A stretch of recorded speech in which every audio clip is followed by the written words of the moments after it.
9월 7일 화요일 중대본 브리핑을 시작하겠습니다. 오늘 0시 기준 국내 발생 환자는 1,563명, 그리고 해외 유입 환자는 34명입니다. 어제 세 분의 환자가 유명을 달리하셨습니다. 삼가 고인의 명복을 빌고 유가족께 위로의 말씀을 드립니다. 지난 일주간 신규 확진자 수는 전주에 비해서 소폭 감소했지만 수도권의 경우 일평균 확진자 수가 오히려 증가해서 최고치를 경신했습니다. 인구 10만 명당 일주간 하루 평균 확진자 수로 보면 오늘 수도권은 4.5명에 달합니다. 세부적으로 서울은 5.6명, 경기가 4.0명, 그리고 4단계 이상 기준, 이것은 4단계 이상의 기준에 해당됩니다. 비수도권 대부분 지역이 1명 또는 2명대인 것에 비하면 2배가량 높은 수준이라고 할 수 있겠습니다. 특히 사업장, 다중이용시설, 그리고 교육시설 등에서도 크고 작은 집단 감염 사례가 이어지고 있습니다. 안심할 수 없는 상황입니다. 수도권 주민 여러분들께서 각별한 주의해 주실 것을 당부드리겠습니다. 오늘 중대본에서는 이 미용업소와 안마업소에 대한 방역관리에 대해서 논의를 했습니다. 올해 1월부터 8월까지 이 미용업소 또 그리고 안마소에 대해서 149명의 환자가 발생했습니다. 이 미용업소와 안마소는 주로 얼굴 관리 등이 이루어지고 있기 때문에 마스크 착용이 불가능합니다. 특히 종사자와 이용자 간에 또 밀접한 접촉이 이루어지고 또 감염에 취약한 그런 상황이 많이 발생하게 됩니다. 그래서 정부는 오는 9월 13일부터 이 미용업소에 대해서는 방역수칙을 좀 강화하고자 합니다. 예를 들면 이용자 위에 동행 제한을 공고하겠습니다. 그리고 일일 점검표를 작성해서 점검을 의무화하고 또 종사자 식사에 대한 그런 휴게실 관리 기준을 좀 강화하고자 합니다. 또한 안마업소에 대해서도 지자체별로 2주에 1회 이상 방역수칙 관련한 현장 점검을 강화할 계획입니다. 이미용업소하고 안마업소 운영자분들 그리고 또 이용자분들께서는 명부 작성 그리고 인원에 대한 제한 또 취식금지와 같은 방역수칙을 철저히 지켜주실 것을 당부드리겠습니다. 또한 정부는 지난 8월 30일부터 9월 1일까지 전국의 성인 1000명을 대상으로 방역 정책에 대한 국민 인식을 조사했습니다. 4차 유행이 진행 중인 가운데서 우리나라가 코로나로부터 안전하다는 응답은 전체 37.3%가 답을 해줬습니다. 한 달 전보다 9.3% 정도 증가한 수치입니다. 또 일상 속 코로나로의 어떤 방역 전략을 전환하는 것에 대한 질문에 대해서는 73.3%가 전환해야 된다라고 답변해 줬습니다. 또한 일상 속에서 코로나 전환은 국민의 70% 이상이 2차 접종이 완료되면 적용하는 게 적절하겠다라고 답변을 했고요. 또 그 의견은 52.4%로 가장 높았습니다. 또한 그 국민의 70% 이상이 1차 접종을 완료한 9월 말 이후에는 전환하는 게 좋겠다라고 답하신 분은 30.3%였습니다.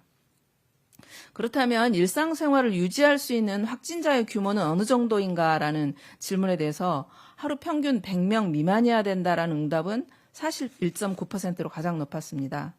그렇다면 확진자는 지금 현재의 수준보다 낮은 하루 평균 1000명 미만으로 유지해서 해야 된다라고 답변한 사람은 전체로 볼 때 85.3%가 1000명 미만으로 유지를 해야 된다라고 답변을 해주셨습니다. 또 사망자 규모로 봤었을 때 일상 유지가 가능한 사망자 규모는 어느 정도가 좋겠느냐라는 답변에 대해서 연평균 1000명 이하라는 답변이 62.1%로 가장 높았습니다. 현재 우리가 계절 독감 수준으로 보면 연평균 한 5,000명 정도인데요. 계절 독감 수준으로 우리가 그걸 일상으로 전환해야 된다라는 답변은 21.2%였습니다. 이런 결과들을 보면 우리 국민들이 대체적으로 예방접종률은 70% 이상으로 높아야 되고 또 확진자는 1000명 미만으로 억제해야만 일상회복이 가능하다라고 인식하고 있는 것으로 보입니다. 이것을 보면 현재 영국이나 미국에서 추진하고 있는 일상회복의 어떤 방향성과는 약간 다른 인식을 보여주고 있습니다. 향후에 저희들이 단계적으로 일상을 회복하는 그런 방안을 논의할 때 함께 깊은 고민이 필요한 대목이라고 할 수 있겠습니다. 정부가 중점적으로 추진해야 될 방역 대책이 무엇인지에 대한 질문에 대해서는 백신 확보, 그리고 접종 확대 등 백신 접종 관련한 정책에 대한 요구가 가장 높은 것으로 나왔습니다. 따라서 우리 정부에서는 정기적인 여론조사 등을 통해서 국민 여러분들이 어떤 생각을 하고 계시는지 또 방역에 대한 어떤 인식을 하고 계시는지 최대한 반영을 해서 국민과 함께하는 방역이 될 수 있도록 하겠습니다. 다음으로는 백신 도입에 대해서 말씀드리겠습니다. 9월 7일 오늘과 내일에 9월 8일 화이자와 모더나 백신이 579만 7,500회분이 인천국제공항에 도착할 예정입니다. 먼저 개별 계약됐던 모더나 백신 139만 3천 회분이 오늘 국내에 공급이 됩니다. 또 모더나 백신은 한국 대표단의 그 방미 이후에 701만 회분의 공급을 받기로 약속을 받은 바 있습니다. 그래서 어제까지 들어온 675만 9천 회분에다가 오늘 도입분을 합산한다면 총 815만 2천 회분이 공급되게 됩니다. 또 9월 8일에는 개별 계약된 화이자 백신 342만 8천 회분이 공급이 됩니다. 또한 한국과 루마니아의 백신 협력에 따른 화이자 백신 52만 6,500회분이 또 모더나 백신 45만 회분이 함께 공급이 됩니다.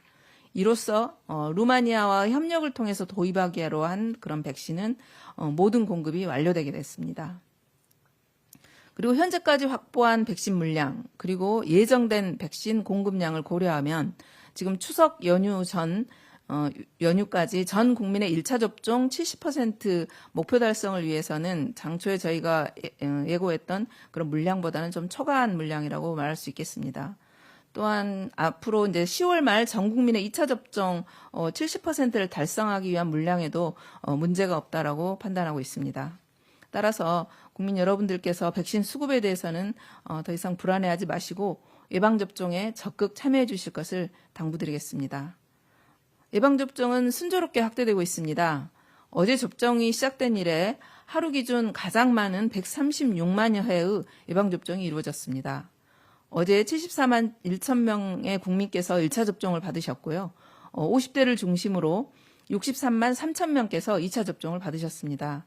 이를 합산하면 약 136만 4천 회의 접종이 이루어진 것입니다. 이는 코로나 예방접종에 있어서 가장 최대의 수치입니다. 인구 대비 접종률을 보면 1차 접종 기준으로 59.9%, 그다음 2차 접종 완료를 기준으로 보면 35.8%입니다. 이런 추세라면 또 정부의 목표가 충분히 달성될 수 있을 거라고 판단하고 있습니다. 예방접종 확대와 함께 코로나19 전파 차단 효과와 위중증 환자나 또 사망자 감소 효과도 본격화될 것이라고 기대하고 있습니다. 그렇지만 수도권을 중심으로 한 유행이 지속되고 있는 엄중한 상황입니다. 자칫 방심하거나 방역 규조가 이완될 경우 수도권을 중심으로 다시 유행이 급종할 수 있는 위험성이 있습니다. 특히 2주 뒤 추석 연휴를 고려한다면 수도권의 유행이 줄어들어야 연휴 동안 이동으로 인한 비수도권 전파 가능성도 줄어들게 됩니다. 수도권 주민들께서 다시 한번 심각한 고민을 해주시고 또 큰 규모의 유행이 확산되고 있다는 거 명심해 주시기를 당부드리겠습니다. 또한 이런 상황들은 언제 어디서든지 감염이 일어날 수도 있다는 점입니다. 가급적 약속과 모임 자제해 주시고 특히 밀폐된 실내 이용이라든지 마스크를 벗게 되는 상황 이런 활동에 대해서는 주의해 주시기를 당부드리겠습니다. 오늘 또 방역 수칙을 지키고 또한 예방접종에 적극적으로 참여해주고 계신 국민 여러분들께 다시 한번 깊은 감사의 말씀 드립니다. 정부도 최선을 다해서 방역 그리고 의료 대응, 예방접종에 전념하도록 하겠습니다. 감사합니다.